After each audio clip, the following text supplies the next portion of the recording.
रोज नित्यनियमाने साई साठवायची, त्यापासून लोणी तयार करायचं आणि तूप कढवायचं. ही खूप मोठी प्रोसेस आहे. पण खूप भांडीसुद्धा खराब होतात आणि सोबतच किचन ओटासुद्धा खूप तेलकट होतो.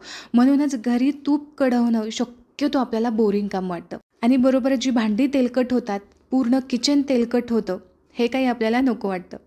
नमस्कार, मी तृप्तीज किचन कट्टा या आपल्या रेसिपी चॅनलमध्ये पुन्हा एकदा खूप खूप मनापासून स्वागत.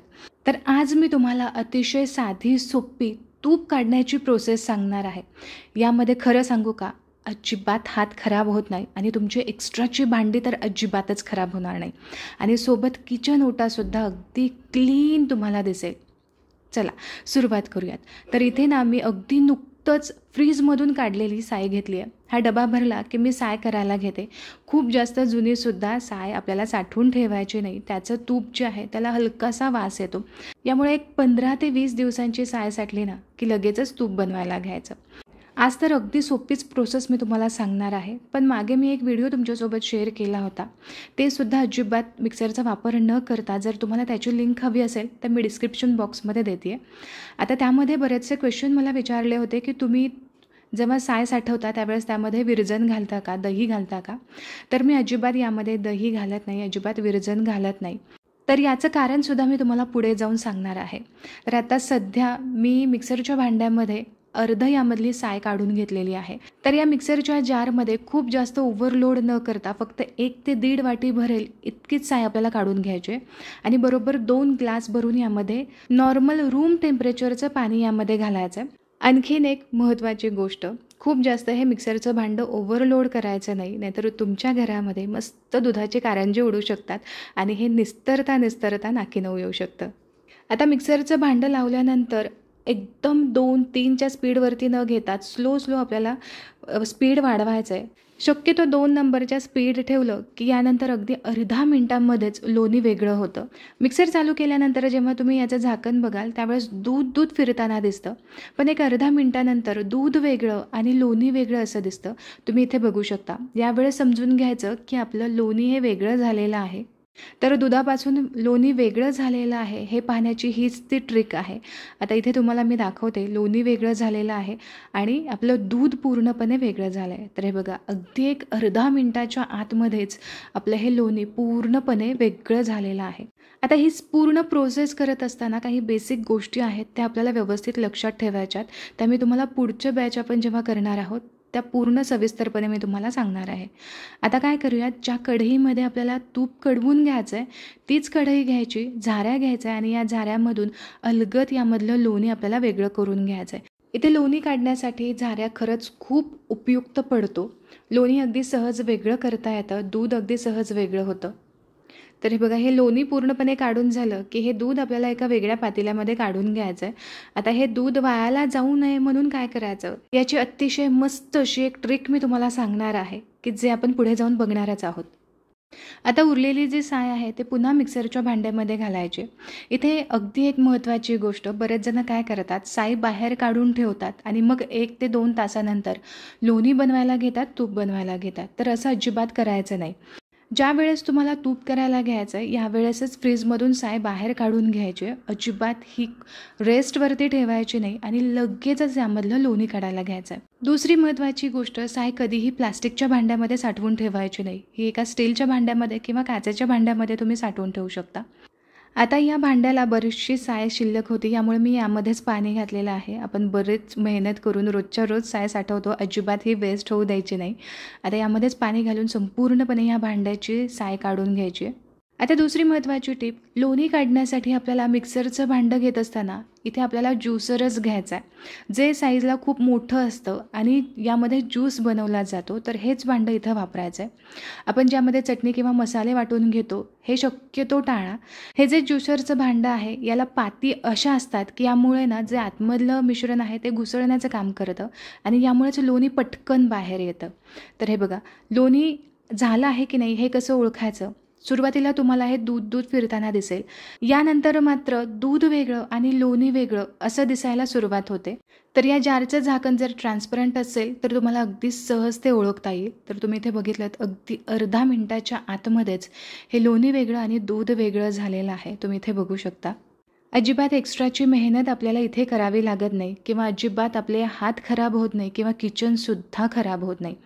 आता यामधलं लोणी आपण या झाऱ्याने वेगळं करून घेऊयात आणि दूध वेगळं करून घेऊयात. तर हे बघा, यामध्ये मी अजिबात विरजण घातली नव्हती, यामुळे हे प्युअर दूध आहे. जर तुम्ही यामध्ये विरजण घालत असाल तर या ताकाची तुम्ही कढीसुद्धा बनवू शकता किंवा मस्त मठ्ठासुद्धा तुम्ही याचा तयार करू शकता. आता कढईमधलं साईडला आलेलं दूध आपल्याला पूर्णपणे या भांड्यामध्ये काढून घ्यायचं आहे. तर हे बघा, हे जे दूध आहे ते बऱ्याच दिवसांपूर्वीचं आहे किंवा बरेच दिवस आपण ते साठवत आहोत. यासाठी हे जर तुम्ही तापवायला ठेवलं तर हे फाटलं जातं. पनीर वेगळं होतं आणि पाणी वेगळं होतं. हे तयार झालेलं पनीर पाण्यामधून पूर्णपणे गाळून घ्यायचं आहे. याचं मग तुम्ही पनीरची भुर्जी बनवू शकता, पनीरचा पराठा बनवू शकता किंवा एखादा गोडाचा पदार्थसुद्धा बनवू शकता. इथं हे उरलेलं दूध अजिबात वायाला जात नाही. आता आपल्याला काढलेलं हे लोणी 1 ते 2 वेळा चांगलं स्वच्छ धुवून घ्यायचं आहे. तर हे कढईमध्येच तुम्ही स्वच्छ धुवून घेतलं तरीसुद्धा चालू शकतं. अगदीच खूप जास्त जुनी साय असेल, वास येत असेल तर मात्र 3 ते 4 वेळा तुम्हाला हे धुवून घ्यावं लागेल. आता लोणी धुतलेलं हे जे पाणी आहे ते फेकून न देता तुम्ही हे झाडांनासुद्धा घालू शकता. मी साठवलेली साय अगदीच खूप जुनी नव्हती, यामुळे अजिबातच यामधून वास येत नव्हता. तरीसुद्धा मी हे 2 वेळा धुणार आहे. तर हे बघा, अगदी एक 4 ते 5 मिनिटामध्ये मस्त लोणी वेगळं झालेलं आहे. कमीत कमी भांड्यांचा वापर करून अजिबात किचन खराब न करता, हातही खराब न करता मस्त लोणी काढून झालेला आहे. तर चला आता लोणी कढवायला ठेवूयात, पण त्याआधी तुम्ही बघून घ्या, अजिबात आपलं किचन खराब झालेलं नाही आहे, कुठेही तेलकट झालेलं नाही आहे असं किचन आहे. आता लोणी कढवताना सुरुवातीला तुम्ही गॅसची फ्लेम हाय ठेवली तरीसुद्धा चालू शकतो. एकदा लोणी पूर्णपणे वितळलं गेलं की यानंतर मात्र गॅसची फ्लेम पूर्णपणे आपल्याला लो करायची. ही अगदी महत्त्वाची टीप आहे, नेहमी लक्षात ठेवा. जेव्हा सुरुवातीला फक्त आपल्याला हे लोणी वितळेपर्यंत गॅसची फ्लेम हाय ठेवायची, यानंतर मात्र गॅसची फ्लेम आपल्याला कटाक्षाने लोवरतीच ठेवायची. तर हे बघा, इथे लोणी पूर्णपणे मेल्ट झालेलं आहे. आता मात्र गॅसची फ्लेम आपल्याला पूर्णपणे लो ठेवायची. दुसरी महत्त्वाची गोष्ट, जेव्हा तुम्ही लोणी कढवण्यासाठी घ्याल त्यावेळेस साईजपेक्षा भरपूर मोठी अशी कढई घ्यायची. याचं प्रत्यक्षात कारण मी तुम्हाला पुढे जाऊन सांगणार आहे. गॅसची फ्लेम एकदा लो केली की यानंतर सतत याकडे लक्ष देण्याची अजिबातच गरज नाही. फक्त एक 2 ते 3 मिनिटाच्या अंतरावरती एकदा व्यवस्थित मिक्स करून घ्यायचं आणि यानंतर मात्र तुम्ही तुमची इतर कामं करण्यासाठी मोकळे आहात. तर हे बघा, अधूनमधून एक 2 ते 3 वेळा मी हलवून घेतलं आहे. सुरुवातीपासून ते आत्तापर्यंत एक 15 मिनिट झालेले आहेत आणि आत्ता तुम्ही बघू शकता, सुरुवातीला पूर्णपणे यावरती पांढरा फेस होता. हा पांढरा फेस बऱ्यापैकी कमी झालेला आहे. आता यामधली जी बेरी आहे ती वेगळी होती आणि तूप पूर्णपणे वेगळं होत आहे. तर हे बघा, आणखीन एक 3 ते 4 मिनिटांसाठी मी हे कढवून घेतलं आहे. तर आता तुम्ही बघू शकता, यावरचा जो पांढरा फेस आहे तो पूर्णपणे निघून गेलेला आहे. आणि आता तुम्ही जर इथं व्यवस्थित लक्ष दिलं तर बेरी वेगळी व्हायला लागली आहे. बेरीचा कलर आता पांढरा शुभ्र दिसतो आहे आणि यावरती ना हलकेसे बबल्स यायला लागलेत. इथे जर तुम्ही बघितलं व्यवस्थित तर इथे तुम्हाला दिसून येईल की यामध्ये जसं साबणाचा फेस निर्माण होतो तसाच फेस यामध्ये निर्माण झालेला आहे. आणि जसं जसं तुम्ही जास्त कढवाल तसं तसं यामधला फेस आणखीन जास्त वाढतो. आता जर तुम्ही इथं बेरी बघितली तर ही थोडीशी डार्क रंगावरती येते आणि यानंतर मात्र आणखीन थोडीशी जी मोठी मोठी तुम्हाला बेरीचे चंक्स दिसतात, हे चंक्स जर आणखीन थोडेसे डार्क झाले की मग समजून घ्यायचं की आपले इथं तूप कढवून झालेलं आहे. बऱ्याच जणांच्या लक्षात येतच नाही की तूप हे कढलं आहे की नाही, किती वेळ कढवायचं हे काही समजत नाही. तर ही अगदी परफेक्ट ट्रिक आहे. साबणासारखा यावरती असा फेस यायला लागला आणि ही बेरी हलकीशी डार्क रंगावरती आली की समजून घ्यायचं अगदी परफेक्ट प्रमाणामध्ये इथे आपलं तूप कढवून झालेलं आहे. अगदी 6 महिनेसुद्धा तुम्ही हे तूप नुसतं रूम टेम्परेचरवरती जरी ठेवलं ना तरीसुद्धा अजिबात हे खराब होणार नाही आहे, असं सुगंधित तूप तयार होईल. आता लो फ्लेमवरती आणखीन एक 2 ते 3 मिनिट जाऊ द्यायचे. आता तुम्ही जर बघितलं तर भरपूर फेस यावरती आलेला आहे आणि बेरीसुद्धा यामधली डार्क रंगावरती आली आहे.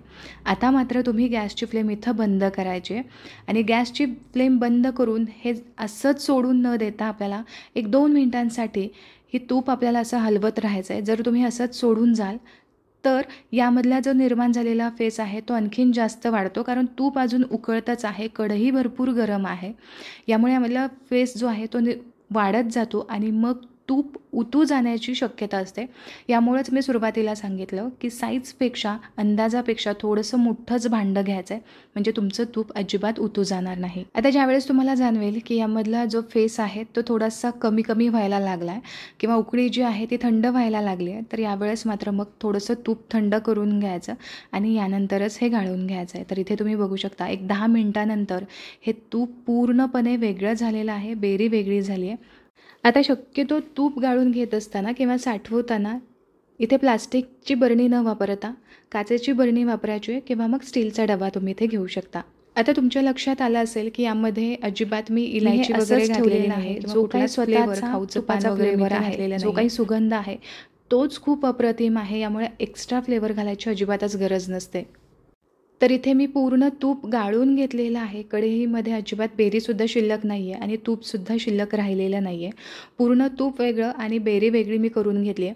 आता ही जी कढई आहे यामध्ये थोडं थोडं तूप साईडला शिल्लकच असतं. यासाठी तुम्ही काय करू शकता, यामध्येच पुन्हा जी भाजी आहे ती गरम करून घ्या किंवा मग यामध्येच तुम्ही नवीन भाजी बनवली तरीसुद्धा चालेल. अजिबात तूप इथे वायाला जाणार नाही. बेरीमधलं तूपसुद्धा दाबून असं पूर्णपणे गाळून घ्यायचं आहे. आणि हे पहा, इथे जर तुम्ही बेरी बघितली तर एक चमचाभर फक्त इथं बेरी निघालेली आहे.